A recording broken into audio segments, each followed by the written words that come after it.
Ever get that feeling like history's been kind of, airbrushed? Like we hear about all the cool inventions, the big ideas, but not so much about how it really was for, well, most people. Yeah. So that's what we're digging into today, the Industrial Revolution. Yeah. But like from the ground up, Okay. And our guide for this, well, it's Friedrich Engels and his, well, let's be honest, pretty scathing book, The Condition of the Working Class in England. Right. But we're really focusing on chapter 1 here, the great towns. This is where he really lays it all out. Doesn't hold back on showing us, the dark side of all that progress. Yeah, it's fascinating stuff. And get this, Engels actually teams up with Karl Marx later on. You've heard of Marx, right? Yeah, of course. But this book, it's like he's laying the groundwork here, like showing how capitalism, especially its super fast growth, it created some really unsettling problems. Yeah, for sure. So are you ready to see the Industrial Revolution, but like through the eyes of someone who actually lived through it? Absolutely. I think what's so striking about Engels' work is how he captures this incredible contrast, this clash between like the idea of these booming industrial cities and then like the actual reality for the people living there, He doesn't just tell us, he makes us feel it. Yeah, like he takes us there. And it's interesting, his journey starts in, well, of all places, London. London, right. But at this point, we're talking like the 1840s. Yeah. Exactly. Yeah. And London at that time, it was like the world power, right? People coming in from everywhere hoping for something better. Exactly. Engels even calls it like this irresistible force, like a magnet pulling people in. But, and this is key, he quickly peels back that facade. It's not all it's cracked up to be. Okay, so no sugarcoating. What does he uncover? Like what's beneath the surface? Well, he starts by, he paints this picture of London, but in all its glory, Describes a scene from the River Thames, packed with ships representing global trade, right? England's wealth, its power. But then he takes us from that grand view straight into the heart of London's slums. And like, what's it like there? Imagine this. A maze, right, of narrow, crowded streets. And it's just filthy disease everywhere. And this isn't just like, oh, people are poor. This is a whole different reality existing right next to all that opulence. He even uses the word labyrinths to describe these areas, these places where he says human beings are crowded together in conditions worse than any description can convey. Wow. Those quotes, they really give you a sense of it. Right. So it's not even just a lack of money. It's the actual conditions that are just awful. Exactly. And he gives us this like really vivid example, the St. Giles Rookery. And this wasn't just some poor neighborhood. It was infamous. Like the slums, right? No sanitation, buildings falling apart. Disease was just rampant. Yeah, not exactly the glamorous image of the Industrial Revolution, huh? Yeah. But was this just like a London problem? Well, and that's what's so interesting. Engels could easily said, well, London's this huge out-of-control city. It's different. But he didn't stop there. He goes out of his way to visit other major cities, almost like he's testing an idea to see if this is, a bigger pattern. So he's already making that connection in his mind. Industrialization, these terrible living conditions. Okay, so where did he go next? What other cities did he check out? Well, he describes Dublin, which at the time people compared it to Naples because of the bay, right? Its beauty. Yeah. And then there's Edinburgh. Modern Athens, it was nicknamed because of all its neoclassical architecture. Right, very grand. On the surface, both beautiful, impressive cities. But I'm guessing beneath the surface, different story. Absolutely. Engels found this same thread, this like baseline of squalor in both Dublin and Edinburgh, especially in the poor districts.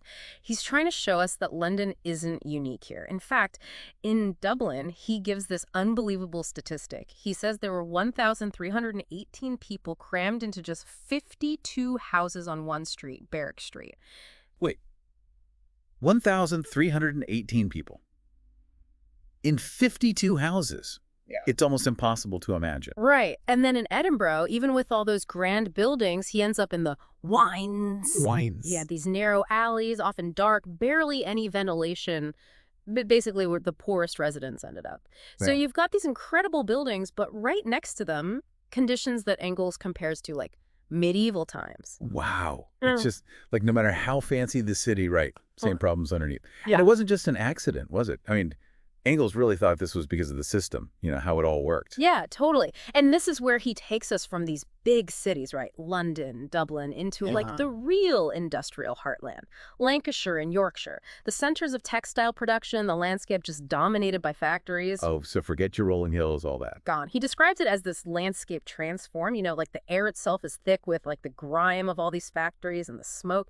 And he really focuses in on Manchester. Manchester's like the poster child for this whole industrial reality he's describing. So if London was like the magnet, Manchester's the factory floor. Exactly. And what Engels wants us to see is that Manchester was designed this way on purpose.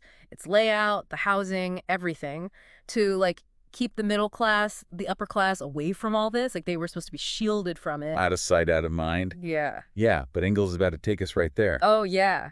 He takes us through these working class areas of Manchester in detail, even the housing. He talks about these back-to-back houses, which were everywhere. Back-to-back houses, what is that, like a British thing? So imagine rows of houses, right? But built right up against each other, sharing a wall. Save space for landlords, less cost, but for the people living there. No ventilation, dampness, mold, just, a recipe for disease. It sounds almost like it was planned to be unhealthy. And it wasn't just those. Engels also talks about these hidden courts tucked away from the main streets, overcrowded, obviously, no sanitation to speak of. And then there were the cellar dwellings. People were living in cellars, like underground. As crazy as it sounds, yeah. These spaces meant for storage, dark, humid, no air, completely unfit for people.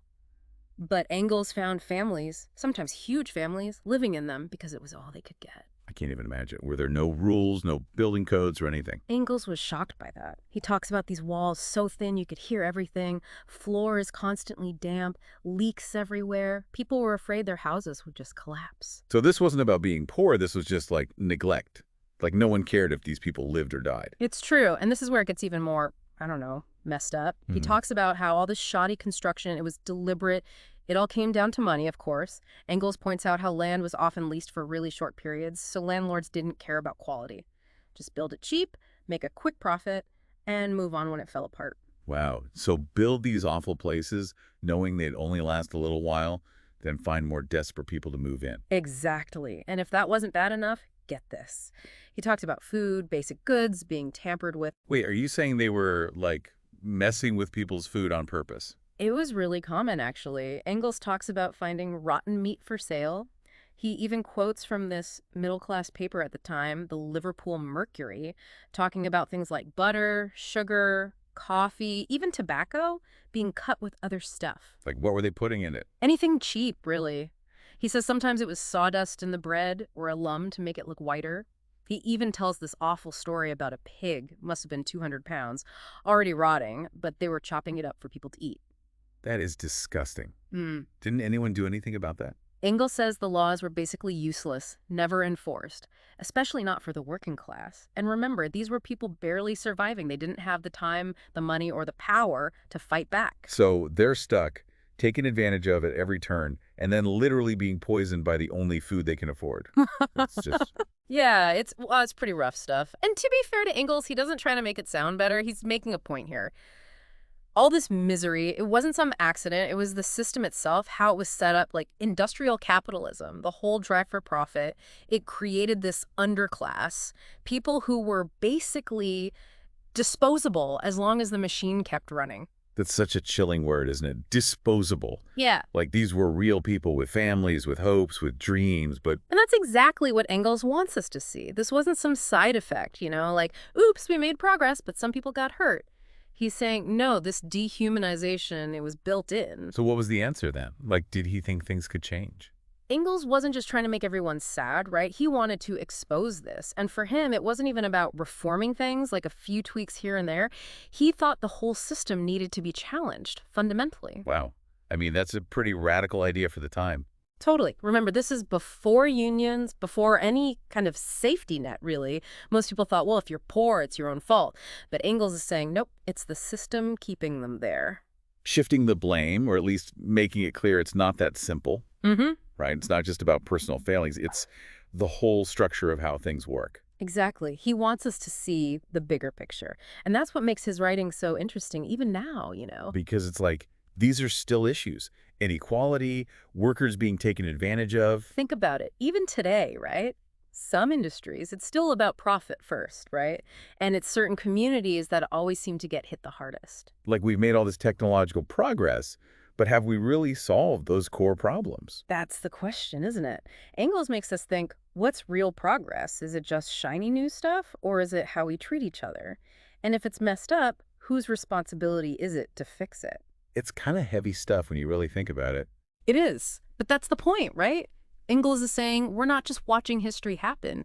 We can change things, but we got to understand what's going on, learn from this. We can't just look away when things are messed up. So well said. Yes. Engels taking us through all this, the bad parts of industrial England. It's like a reality check, isn't it? Like, progress is great, but who's it really for? What are we willing to accept? What are we going to do differently? Tough questions. And that's all the time we have for today's deep dive. We hope this got you thinking. Keep exploring this stuff, and until next time, keep asking those questions.